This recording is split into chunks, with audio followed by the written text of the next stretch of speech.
আজি প্ৰথমটো দিন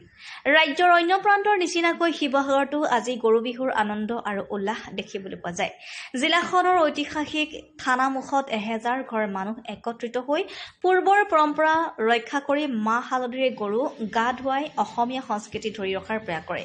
মাহ হালধিৰে গৰুক নুৱাই ধুৱাই দীঘলতি মাখিয়তিৰে কুবাই বছৰটোৰ বাবে গোধন মংগল কামনা কৰে আজি থানামুখত দৈ কঙলঙীয়া গাঁৱৰ ৰাইজে ঈশ্বৰৰ চৰণত সেৱা লৈ ভক্তিভাৱেৰে গৰু বিহুৰ আনন্দ উপভোগ কৰে নবহাগৰ এই ক্ষণে ৰাজ্যবাসীলৈ কঢ়িয়াই আনক সুখ আৰু সমৃদ্ধিৰ বতৰা তাকে কামনা কৰে অঞ্চলবাসীয়ে নিউজ ডেস্ক ৰিপৰ্ট আসাম